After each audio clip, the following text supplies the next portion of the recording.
वनुसल्ली वनुसल्लिमु अला रसूलिल करीम। अम्मा बाद, बिस्मिल्लाहिर रहमानिर रहीम। अन अबी हुरैरा क़ाला क़ाला रसूलुल्लाह सल्लल्लाहु अलैहि वसल्लम इज़ा नज़रा अहदुकुम इला मन फ़ुद्दिला अलैहि फ़िल माल वल ख़ल्क़ फ़लयंज़ुर इला मन हुवा अस्फ़लु मिन्हु मुत्तफ़क़ अलैहि व फ़ी रिवायत मुस्लिम क़ाल उन्ज़ुरू इला मन हुवा अस्फ़ल मिनकुम वला तंज़ुरू इला मन हुवा फ़ौक़कुम फ़हुवा अजदर्रु अन ला तुज़दरू निअमतल्लाहि अलैकुम। हज़रत अबू हुरैरा रज़ी अल्लाह ताला अन्हु से रिवायत है, फरमाते हैं आका सल्लल्लाहु अलैहि वसल्लम ने इरशाद फरमाया कि जब तुम में से कोई उसे देखे जिसे अल्लाह ताला ने माल और तंदुरुस्ती अता फरमाई है, आज़ा अता फरमाए हैं, तुम में से कोई ऐसे इंसान को देखे जिसको अल्लाह ताला ने माल और खल्क, आज़ा और तंदुरुस्ती में फजीलत अता फरमाई है, बड़ाई अता की है, तो वो उसे भी देखे जो उससे नीचा है। और मुस्लिम की रिवायत है, कहते हैं तो वो उसे देखे जो तुम में से नीचे है और उसे मत देखे जो तुम में से ऊपर है। ये अमल इस बात का बाइस है कि तुम अल्लाह के नेमत की नाकदरी न करो। मतलब फरमाने रसूल सल्लल्लाहु अलैहि वसल्लम का यह है, माल और खल्क से मुराद आज़ा बदन का दुरुस्त होना, तंदुरुस्ती, सेहतमंदी। तो जब तुम में से कोई देखे कि किसी बंदे को माल और तंदुरुस्ती में अल्लाह ताला ने बढ़ाई दी है, उसके पास माल भी है, तंदुरुस्ती भी है, हुजूर फरमाते तो उसे मत देखो। उसे देखने के बाद उसे देखो जो उससे नीचा है, जिसके पास माल नहीं है, जिसके पास मुकम्मल तौर पे तंदुरुस्ती नहीं है। और मुस्लिम शरीफ की ये रिवायत इन अल्फाज के साथ है, तो आदमी उसे देखे जो अपने से नीचा है, उसे न देखे जो अपने से आला है, ऊपर है। ये इस बात का अमल, इस बात का बाइस है कि तुम अल्लाह के नेमत की नाकदरी ना करो। मिसाल के तौर पर किसी इंसान के पास बहुत ज्यादा माल है, तंदुरुस्ती भी है, तो अब उसे देखेगा तो आदमी फिर हसद करेगा, अल्लाह की नेमतों की नाकदरी करेगा कि मेरे पास माल क्यों नहीं है, मेरे पास तंदुरुस्ती क्यों नहीं। तो हुजूर फरमाते हैं जब ऐसा हो तो निचले वाले को देखो जिसके पास माल नहीं है, अपने से नीचा देखो, अपने से जो असफल है उसे देखो कि इसके पास नहीं है तंदुरुस्ती है, ना इसके पास माल है, और मेरे पास इस निचले वाले तबका की बनिस्बत तो माल अच्छा है, तंदुरुस्ती है। तो हुजूर फरमाते ये अमल इस बात का बाइस है कि तुम अल्लाह की नेमत की नाकदरी ना करो। तो आमाल के अंदर अपने से बड़े को देखा जाए और दुनियावी नेमतों के अंदर अपने से नीचे को देखा जाए, तो फिर अल्लाह के नेमत की कद्र करेगा बंदा। हुजूर फरमाते हैं ये अमल इस बात का बाइस है, अल्लाह तुज़दरू निअमतल्लाहि अलैकुम, तुम अल्लाह के नेमत की नाकदरी ना करो। उसे इतना दिया है, मुझे क्यों नहीं दिया, तो नाशुक्री पैदा होगी। उसे तंदुरुस्ती है, मुझे तंदुरुस्ती क्यों नहीं है, नाशुक्री पैदा होगी। तो बेहतर है कि उसे मत देखो, उसे देखो जो तुमसे नीचे है, इसके पास तो कुछ नहीं है, इसकी बनिस्बत तो मेरे पास अच्छा है। तो इससे दिल में शुक्र पैदा होगा, अल्लाह के नेमत की कद्र आएगी कि फला आदमी मर्ज में पड़ा है, कई साल से वो बीमार है, मुझे तो ऐसी बीमारी नहीं है कि जिसमें मैं कई मुद्दत तक, कई सालों तक बिस्तरे पे पड़ा रहूं, जो है मर्ज के अंदर। तो फिर बंदा ये नेमत, ये हाल देखकर वो अल्लाह का शुक्र करेगा, अगरचे उसे ज्यादा है मगर इसकी बनिस्बत तो अल्लाह ने मुझे बहुत दिया है। तो फिर कभी कभी इमाम मोहम्मद गजाली ने लिखा है, अल्लामा जलालुद्दीन, बुजुर्गों ने, सूफिया ने फरमाया है कि कभी जब अपने जिस्म पर घमंड आने लगे, अपनी ताकत पर, कि अब बहुत कुछ जिम में जा जाकर बहुत बॉडी को फिटनेस भी कर लिया, ताकत भी डगा ली, अपने तंदुरुस्ती, अपने जिस्म पर कभी तकब्बुर आने लगे, सालिहीन सूफिया कहते हैं कि एक चक्कर उनको अस्पताल का लगाते आना चाहिए। वहां ऐसे ऐसे मरीज मिलेंगे जिनके भी एक जमाने के अंदर ताकत का शोहरा था, जिनके पास भी हाथों में इस कदर लोहे की तरह पावर था कि बड़े से बड़े रुस्तम को पछाड़ डाले, मगर मरूर जमाना, वक्त की नजाकतें और आने वाले जमाने ने उनके जिस्म के आज़ा को इतना कमजोर कर दिया, जवानों और रुस्तमों को पछाड़ने वाला आज इस लायक नहीं है कि अपने हाथ से पानी का गिलास भी लबों तक ले जा सके। ये देख लेना चाहिए कभी उनको। वक्त सबका बदलता है, the time is change for the everyone. हर आदमी के लिए वक्त बदलता रहता है। जवानी के बाद बुढ़ापा आना है, माल के बाद कभी फक्र भी आना है, गुर्बत भी आनी है। तो हुजूर एक नेक अमल बता रहे हैं, उन्हें मत देखो जो तुमसे बड़े हैं, उन्हें देखो जो तुमसे नीचे हैं। इससे अल्लाह के बारगाह में शुक्र का जज्बा बेदार होगा। मैं अल्लामा सादी का वाक़या अक्सर बयान करता हूँ। मस्जिद में आए थे, चप्पल जूते चोरी हो गए थे और गर्मी का जमाना था। तो दिल में थोड़ा ख्याल आया, एक तो अजनबी हूँ, मुसाफिर हूँ और मेरे ही जूते चोरी हो गए। दिल में ख्याल आया, बाहर निकले, सामने एक फकीर को आते देखा जिसके पास दोनों पांव नहीं है और वो सुरीन के बल बच्चे की तरह घसीटता आ रहा है। हजरत अल्लामा सादी कहते हैं, मौला तेरा शुक्र है कि मेरे तो सिर्फ जूते गए हैं, तूने तो इसे वो नेमती नहीं दी है जिसमें जूता पहना जाए। वो कदम, उसे पांव की दौलत ही तूने अता नहीं की है। मौला मेरे तो पांव सलामत जूता ही गया है। वापस पलटे, वुजू किया और अपने पांव और अपने कदमों, अपने पांव के सलामती कि अल्लाह तूने ये नेमतें दी है, इसके लिए वापस पलट के मस्जिद में आके 2 रकात नमाज शुक्र अदा करते। उन्हें देखो, इला अस्फला मिनकुम, हुजूर फरमाते हैं जो तुमसे नीचा है। इससे शुक्र का जज्बा पैदा होगा। जब बड़ों के देखोगे तो फिर हसद पैदा होगा।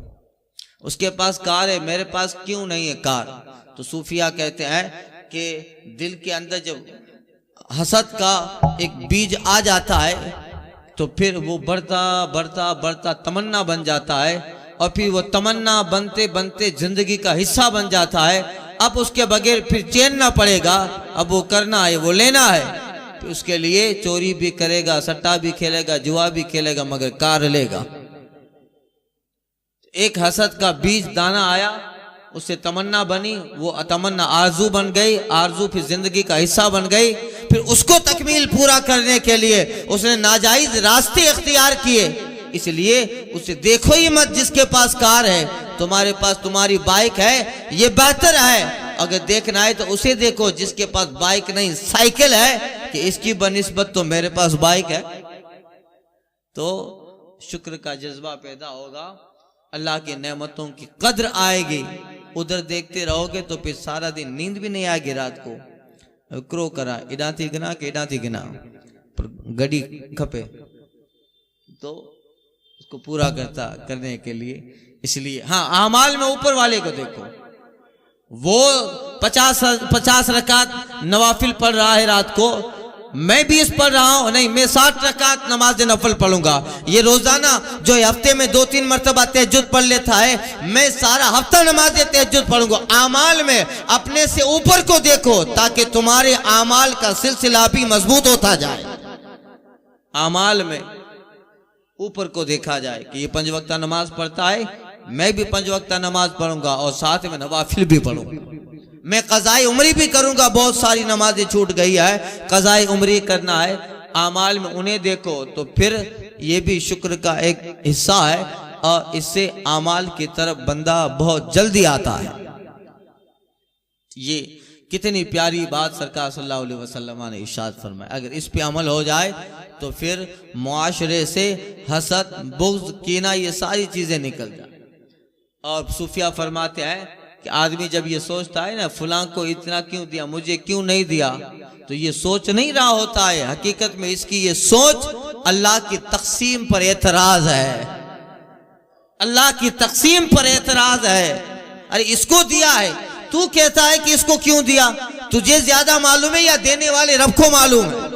तो अगर कोई एक आदमी सोच रहा होता है कि इसको इतना क्यों मिला है, तो हकीकत में ये सोच उस तक महदूद नहीं है, वो अल्लाह की तक़सीम पर एतराज कर रहा है कि अल्लाह तूने इसे दिया है, नहीं देना चाहिए। गोया ये रब की तक़सीम का इनकार कर रहा है कि अल्लाह ने इसको क्यों दिया है। अरे वो देता है, सबको अंदाजे से देता है, वो मालिक है, अहकमुल हाकिमीन है, वो जिसे देता है उसमें उसकी हजारों हिकमतें हैं। हम कौन होते हैं कि इसको इतना क्यों दिया है, मुझे क्यों नहीं दिया है। अल्लाह ने जिसे दिया है अंदाजे से, अपने इल्म और अपनी खबर से दिया। तो ये सोचने वाला अल्लाह की तक़सीम पर एतराज कर रहा है, तकदीर पर एतराज कर रहा है। तो फिर सरकार सल्लल्लाहु अलैहि वसल्लम ने देखिए जिंदगी को संवारने वाली बात इरशाद फरमाई है। अगर इस पे अमल हो जाए तो फिर याद रखिए जिंदगी में कभी भी ये सारी चीजें दिल और हमारे जो है जिंदगी में आ ही नहीं पाए। अल फसलुस्तानी बाबो फजलिल फुकरा, इसकी पहली फसल थी, यानी पहला बाब था। रुब्बा अशासिन मरफूम बिल अबवाब लौ अक़समा अलल्लाहि लअबर्रा। अब उसकी फसले सानी इसकी ये हदीस। अन अबी हुरैरा क़ाल क़ाल रसूलुल्लाह सल्लल्लाहु अलैहि वसल्लम यदखुलुल फ़ुक़रा अल जन्नता क़ब्ल अल अग़निया बिख़म्से मिअति आम निस्फ़ यौमिन, रवाहु तिर्मिज़ी। हज़रत अबू हुरैरा रज़ियल्लाहु ताला अन्हु रिवायत करते हैं, सरकार सल्लल्लाहु अलैहि वसल्लम ने इरशाद फरमाया कि फकीर लोग जन्नत में अमीरों से 500 साल पहले जाएंगे। जो मशहूर हदीस है, फकीर लोग अमीरों की बनिस्बत 500 साल पहले, निस्फ़ यौमिन यानी आधा दिन पहले जाएंगे जन्नत में। चूंकि अल्लाह ताला के नजदीक 500 साल आधा दिन है और 1000 साल एक दिन है। इन्ना यौमन इंदा रब्बिका कल्फ़ सनतिन मिम्मा तउद्दून, जिसे तुम अपनी गिनती में 1000 साल बोलते हो, वो तेरे रब के नजदीक एक ही दिन है। तो अब वो फकरा, इससे फकरा मुराद कौन फकीर लोग, फिर बता दो। वही फकीर लोग जो दिल के फकीर हैं, दिल कीना, हसद, बुग़्ज़, इन सारी चीजों से खाली है, कनाअत पसंद है, जो रब दे उसी पे राजी है, वो फकरा। इस हदीस के तहत हजरत उस्मान गनी भी फकीर हैं।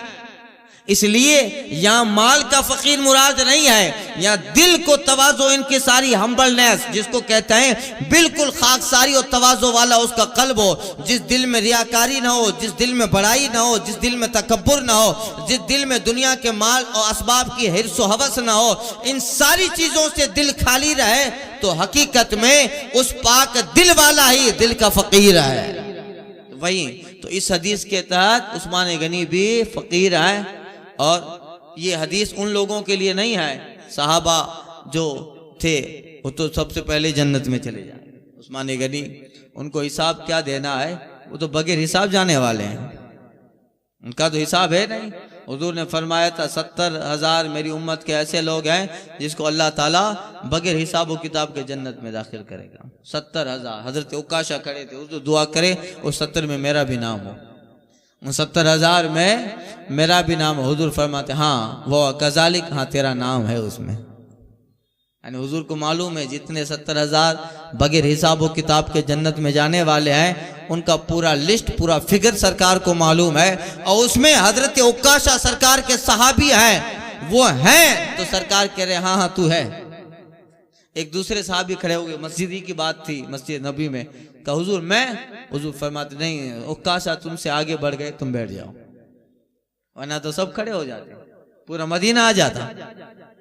तो वो 70,000 में उक्काशा थे। तो जब हजरत उक्काशा है तो फिर हजरत अबू बकर भी है, हजरत उमर भी है, उस्मान ज़ुन्नुरैन भी है, मौलाई मुर्तज़ा भी हैं, सब हैं। तो फिर हजरत उस्मान गनी तो वो है जिनको बगैर हिसाब व किताब के जाना।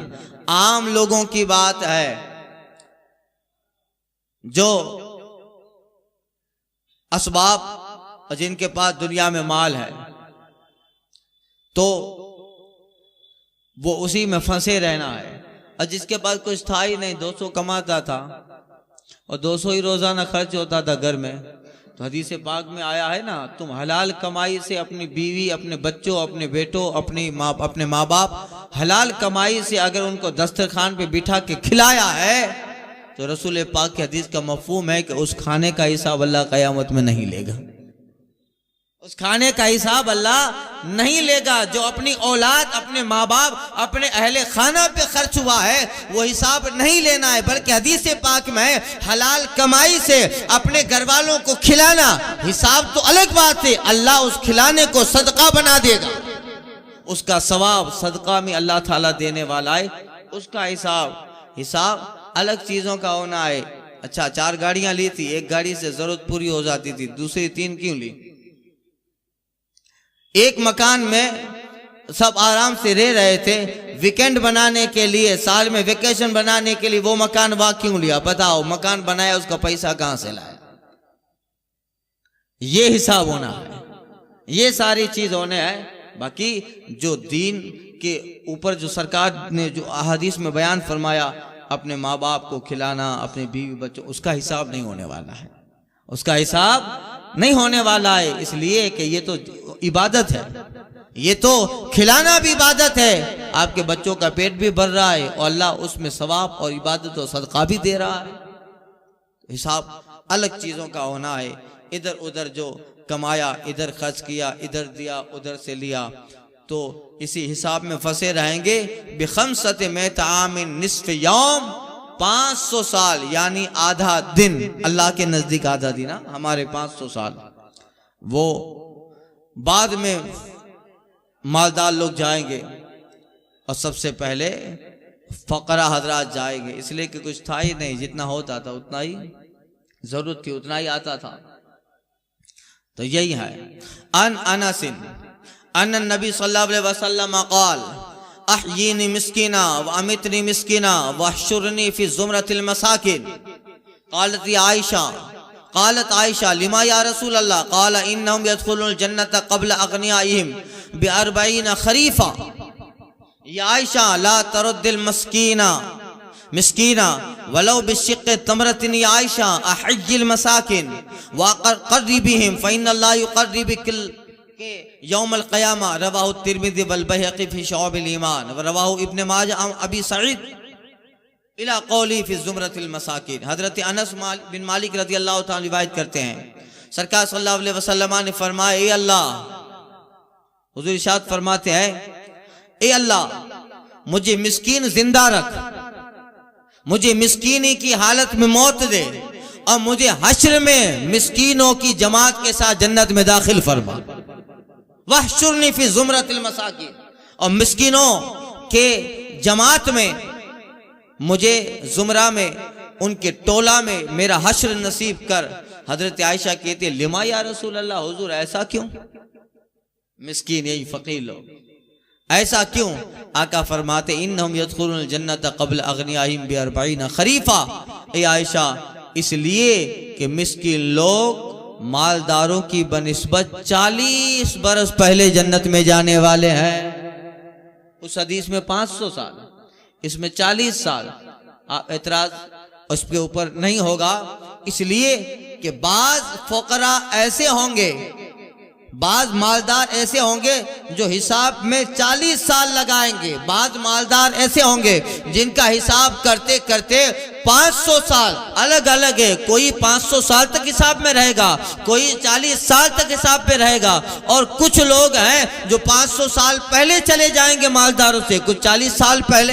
अलग अलग है, जिसके पास जितना बहुत ज्यादा माल था तो 500 साल, और उससे थोड़ा कम था तो 40 साल। तो अलग अलग कोई 40 साल पहले। मगर इन सब का खुलासा यह है कि मालदारों से पहले फकीर ही और मिस्कीन ही जाएगा। तो ये हुजूर दुआ कर रहे हैं। और मिस्कीन किसे कहते हैं शरीयत में? जिसके पास इतना माल ना हो, ना ऐसी हालत हो, ऐसी पोजीशन हो कि वो कुछ कमा सके, खा सके। मिस्कीन ये सकन से बना है और सुकून से बना है। सुकूनत, ठहरा रहना, एक जगह पे ठहरा है, यानी अब कमाने खाने या जिंदगी का असबाब नहीं है। अभी जो खा लिया, अब आगे की उसके पास कोई ऐसी चीज नहीं है कि आगे क्या करेगा, वक्त आए तो देखा जाएगा। मिस्कीन है, दो उसी को सदका ज़कात देते हैं ना, इन्नमल सदक़ातु लिल फ़ुक़रा वल मसाकीन, वो। मगर यहाँ इस हदीस में ये मिस्कीन भी मुराद है और वो दिल का मिस्कीन भी। सुनिए, तो हजरत आयशा की या रसूल अल्लाह ऐसा क्यों? आका फरमाते इसलिए कि आयशा, मालदारों की बनिस्बत ये लोग 40 साल पहले जन्नत में जाने वाले। ए आयशा, ला तरुद्दिल मसाकीन, ए आयशा मिस्कीनों को दरवाजे से मत लौटा, वलो बिशिक्के तमरा, अगरचे एक खजूर की शिक ही क्यों ना हो। एक खजूर की शिक यानी एक खजूर की काश ही, खजूर की एक गुठली या एक खजूरी क्यों ना हो, जब आए तो उसे खाली मत लौटा। ये आयशा कुछ दे दे, इसलिए कि मैं मसाकिन से मोहब्बत करता हूं, उसे दे दे, उसे मत लौटा। वह अहिब्बिल मसाकिन, ए आयशा मिस्कीन से मोहब्बत कर। वह क़र्रिबिहिम, और ए आयशा मसाकिन से मोहब्बत कर और मिस्कीनों को करीब रख, मसाकिन को करीब रखो। इसलिए अल्लाह ताला उसे करीब रखेगा या क़यामत के दिन जो इन फकीर और मिस्कीनों को करीब रखे, अल्लाह उन्हें करीब रखेगा। फ़इन्न अल्लाह युक़र्रिबु, कि अल्लाह आयशा तुझे करीब रखेगा अपनी बारगाह में क़यामत के दिन, अगर तुमने मसाकिन और फ़क़रा को अपने करीब रखा। इसलिए सरकार सल्लल्लाहु अलैहि वसल्लम ये दुआ फरमा। और सरकार से असहाब सुफ़ा, पीछे हदीस गुजर चुकी, असहाब सुफ़ा के ताल्लुक से अल्लाह ने मुस्तफ़ा जाने रहमत से फरमाया, महबूब इनके पास बैठा करो, इन फ़कीरों के पास बैठा करो। और सूफिया फरमाते हैं, उलमा फरमाते हैं, इनके पास बैठने से तकब्बुर ख़त्म होता है। हदीस पाक में आया है कि जहाँ मालदारों को सलाम करो, अपनी आबादी के फ़कीर लोग, मिस्कीन लोग, गरीब नादार लोग, उन्हें भी सलाम करो। इससे तकब्बुर टूट जाता है, गुरूर खत्म होता है। और उनके पास बैठा करो, इससे तकब्बुर खत्म होता है। और अगर अल्लाह ने असबाब दिया है तो इनको करीब बिठाओ, करीब बिठा के इनको खाना खिलाओ। ये अल्लाह ताला को अमल बहुत ज्यादा पसंद है। इनकी कुर्बत से अल्लाह बंदे को करीब कर देता है। इसे अब बड़ी दावत हो, सब बड़े बड़े लोग आए हैं, तो वहां शहर के कुछ गरीब और मिस्किन को भी दावत दे देनी चाहिए। जहां आला किस्म के पढ़े लिखे, आला तबके के मालदार अहले सरवत हजरात आए हैं, तो बेशक उनको खिलाओ, इसमें कोई इस्लाम में मना नहीं है। मगर उस प्रसंग और उस अपने तकरीब में जब इतने बड़े बड़े अहले माल सरवतदार सरमायादारों को बुलाया है, तो फिर उस दावत में चंद फकीर और चंद मिस्किनों को भी बुला लेना चाहिए। अल्लाह को यह अमल बहुत पसंद है और इनकी मोहब्बत से अल्लाह मोहब्बत फरमाता है। और अल्लाह ताला, सूफिया फरमाते हैं, अल्लाह ताला हमें जो रोजी देता है, उस रोजी में एक हिस्सा हमारे शहर के फकीरों का भी देता है। एक हिस्सा ज़कात है ना भाई, 100 रुपये में 2.5 रुपया। तो अब जो 100 रुपया कमाता है तो यकीन करे कि ये 100 मेरा नहीं है, इसमें से अल्लाह ने 2.5 रुपया उस फकीर के हिस्से का दिया है। वक्त आए तो उसे पहुंचाना है, वक्त आए तो उसे पहुंचाना है। अल्लाह उनके हिस्से का दे रहा है। तो फिर मसाकिन से मोहब्बत, नादारों से मोहब्बत, गरीबों से मोहब्बत और कमजोर किस्म के लोगों से मोहब्बत। हजरत सुफियान सूरी रहमतुल्लाह ताला अलैह कितना दूर चले जाते कोई सुनते। और हजरत इमाम अहमद कबीर रिफाई रहमतुल्लाह ताला अलैह इनके ताल्लुक से अर्ज किया, कितना किलोमीटर चले जाते, कोई गरीब फकीर है उसको अपने साथ बिठा के खिलाते, कोई बीमार है तो फिर आप खुद उसके लिए खाना पकाते, उसके पास बैठते, उसका काम करते। और हजरत इमाम अहमद कबीर रिफाई उस मरीज से कहते, बीमार से कहते कि तू दुआ कर, अल्लाह ताला मेरा खात्मा ईमान पे करे और मुझे सालिहीन में दाखिल कर दे। ये अमल क्या है? इस अमल से दिल के अंदर की जो कायनात है वो बड़ी मजबूत रहती, कभी तकब्बुर नहीं आ पाता, गुरूर और घमंड कभी नहीं आ पाता है। तो हमारी हर छोटे बड़ी महफिलों में शहर के फकरा, हदीस का तर्ज ये बता रही है, शहर के गरीब, शहर के मसाकिन ये भी होने चाहिए ताकि उनकी वजह से अल्लाह ताला उस काम को बेहतर फरमाए। हमारा हाल यही है, हमारी देग बच गई तो हम वहां फकीरों को देंगे। अब कोई खाने वाला नहीं है, बहुत बना दिया था, अब कोई नहीं खाएगा, बच पड़ेगा, कहाँ डालेंगे? तब हम लोग किसी पड़ोस को देंगे, गरीब को देंगे, या मदरसे के तलबा को बुला लेंगे। चलो ये बचा है तो बापू के दारुल में दे के आओ, दारुल रज़विया में दे के आओ, तलबा खाएंगे। वो गुड्डे किस्म का पहले खा लिया, फांसी को फाजिरों ने पहले खा लिया, और रसूल पाक के मेहमान को ये बचा हुआ दे रहे हो। यही ईमान है, यही ईमान है। होता है कि नहीं? यही होता है। हमने तो दारुल में कानून लगा दिया है, अपने मदरसे में ऐसे लेते ही नहीं है। इज्जत नफ्स भी कोई चीज होती है, वकार भी कोई चीज होता है। और ये तलबा हैं, दीन की समझ पढ़ने वाले, दीन को पढ़ने वाले, इनके लिए तो रसूल पाक फरमाते कि जब चलते हैं तो फरिश्ते पर बिछाते हैं, चले तो फरिश्ते पर बिछा। और इन्हीं की वजह से दीन कायम है, दीनदारियां कायम है। हम उन्हें कहाँ लाके खड़े कर? हमारे यहाँ तलबा क्या है, कुरान खानी करेंगे, 10-10 रुपया दे के हम रवाना कर देंगे। यही है हमारे बुजुर्गों का अमल था। अल्लाह ने अगर माल दिया है, अभी नहीं बहुत माजी करीब ही में मैंने कई ऐसे लोगों को देखा, हमारे साथ जो तलबा पढ़ रहे थे, उसमें से कुछ बच्चे यूपी बिहार के भी थे, एमपी के थे, कहाँ कहाँ के थे। तो वहाँ मैंने कुछ इलाकों में रिवाज देखा कि सरमायादार होते हैं, वो किसी गरीब का एक बच्चा ले लेते हैं, उसको मदरसे भेजते हैं, और वो कहते हैं कि मदरसे को कि इसके आलिम बनने तक जितना भी खर्चा होगा वो मैं दूंगा। इसके आलिम बनने तक उसके माहाना खर्चा और उसका कपड़ा, उसकी किताबें, यानी एक मालदार शहर का आज भी बहुत सारे इलाकों में ये जो है रिवाज है। और हमारे साथ जितने स्टूडेंट क्लास में तलबा थे, उनमें से काफी लोग ऐसे थे जिनकी माली पोजीशन बड़ी डैमेज और कमजोर थी कि उनके माँ बाप उन्हें यहाँ भेजने, तालीम हासिल करने का खर्चे की वो हालत ही में नहीं थे। तो शहर का एक बड़ा आदमी उनकी जिम्मेदारी लेता था कि जब तक ये मुकम्मल आलिम न हो जाए, इसके सारे तालिब इल्मी का खर्चा, इसका कपड़ा, इसकी किताबें, इसके कलम, इसकी सारी चीजों का खर्चा वो फुला सेठ उठाएगा। अगर ये है सच्ची मोहब्बत की निशानी है, उनको पढ़ाओ। तो शहर की आबादी में जो गरीब तलबा पढ़ रहे हैं उन्हें कभी भेजो। ये हुजूर पसंद फरमा दिया। ये असहाबे सुफ़ा है, तो सरकार सल्लल्लाहु अलैहि वसल्लम ने कई सहाबा को बता दिया था, ये तुम्हारे घर पे खाने आएंगे। ये वो भी तो तालिब इल्म थे असहाबे सुफ़ा, कि तुम्हारे घर पे आएंगे, अबू बकर के सिद्दीक के घर पे फुला जाएंगे, उनके घर पे फुला जाएंगे, तो उनके खाने का इंतजाम करते थे।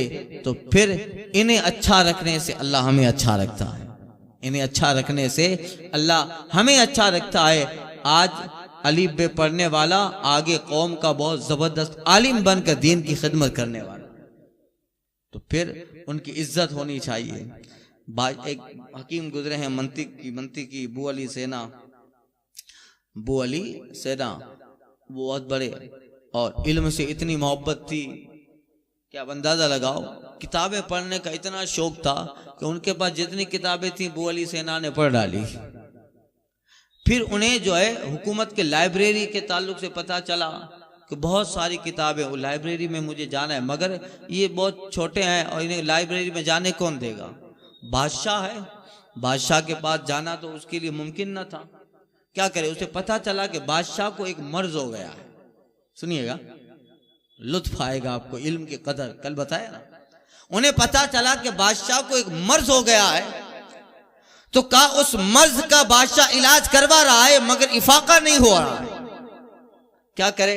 तो बू अली सेना ने बादशाह को जो मर्ज था उस मर्ज की दवा ढूंढने के लिए इल्म तिब हासिल किया ताकि बादशाह के करीब हो जाए, वो इल्म तिब हासिल करते रहे और जिस किस्म का बादशाह का मर्ज था उसी किस्म के मर्ज के दवाएं और उसके इल्म तिब उसका पढ़ते रहे, बहुत बड़े तबीब बने और बादशाह को जो मर्ज था उस मर्ज के ऊपर निशान था, पीएचडी की, मशहूर हो गया कि बादशाह को जो मर्ज है उसका इलाज फुला आदमी आलिम कर रहा है। अब कितने साल लगाए होंगे सिर्फ बादशाह से करीब होने के लिए। बादशाह ने बुलाया, कहा मेरा इलाज कर सकते हो? दिल में कह रहे थे हुजूर आपके करीब आने के लिए तो इल्म तिब हासिल किया है, बताइए। ठीक है, इन्होंने वो दवाएं जो तजवीज़ इल्म तिब सीखा था बादशाह पे आजमाई, बादशाह तंदुरुस्त हो गया। बादशाह कहता है बोलो, अब तुमने मेरी बीमारी को जड़ से खत्म कर दिया, तुम्हें क्या चाहिए बोलो। बोली सेना कहते हुजूर मुझे इजाजत दीजिए कि जब चाहें आपकी लाइब्रेरी में आके किताब पढ़ सकूं, किताब देख सकूं, जब चाहे आपकी लाइब्रेरी में आकर किताब पढ़ सकूं, किताब देख सकूं। का इतना ही, का हुजूर इतना ही करने के लिए तो इल्म तिब पढ़ा था ताकि आपके करीब हो जाओ, आपका मर्ज खत्म हो जाए, आप इनाम में कुछ देना चाहे तुम्हें लाइब्रेरी में मुताला करने की इजाजत लूं, यही मेरा इनाम। कितना इल्म से शगफ रहा होगा, शौक रहा होगा। फिर बादशाह ने उनको बहुत कुछ दे दिया। बादशाह मर गया, उसका बेटा तख्त पर बैठा, बहुत बड़ा इदारा बनाया, मदरसा बनाया। किसी ने बादशाह को शिकायत की कि बू अली सेना जो मदरसा चला रहे हैं उसमें कोई पढ़ता नहीं है, खामा खाम मदरसे पे इतना खर्च कर रहे हैं। तो वो पहले वाला बादशाह तो मोतक़िद था उनका, चूंकि मर्ज का खात्मा किया था इन्होंने, इलाज कर दिया था। अब उसका जो बेटा आया उसको ठीक है देखने के लिए चले, देखे तो चंद तलबा हैं मगर बातों में मशगूल हैं।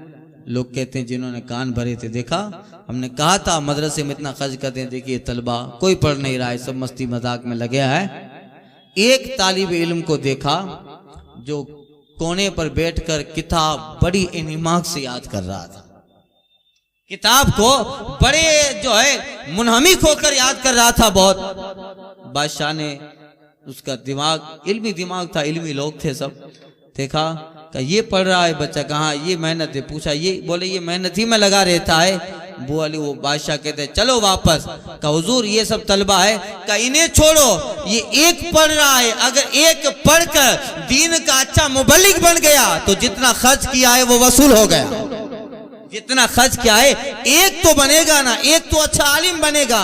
का एक बन गया तो समझो जितना लिया था ये आलिम बनने के बाद अगर एक आदमी को भी हिदायत पे ले आएगा तो जितना खर्च किया है वो कबूल हो गया। लौट गए, बोली सेना वहीं खड़े रहे। उससे पूछते हैं बेटा क्या समझ के याद कर रहा है, इतनी मेहनत कर रहा है? तो हुजूर आप कितने बड़े आलिम हैं, बू अली सेना हकीम तबीब मंतिकी इतने बड़े आलिम हैं, आप मेरे उस्ताद हैं। मैं जब भी किताब याद करता हूँ तो ये सोचता हूँ उस्ताद बू अली सेना के इल्म तक पहुंच जाऊं, उनके इल्म तक पहुंच जाओ। बू अली सेना कहते हैं बेटा कुछ नहीं हासिल कर पाएगा। क्यों? का जब हम पढ़ते थे तो ये ख्याल करते थे कि मौलाए कायनात के इल्म तक पहुंच जाए तब इतना मिला। हम जब पढ़ते थे तो ख्याल ये होता था इल्म अली तक पहुंच जाए तब इतना बुलंद हुआ, इतना इल्म मिला है, तुम तो हम ही तक पहुंच रहे हो। ख्यालात अच्छे रखो तो उसकी बनिस्बत इल्म भी अच्छा ही मिलेगा। तो ये इल्म का माहौल, इल्म की कदर होती थी। तो ये बू अली सेना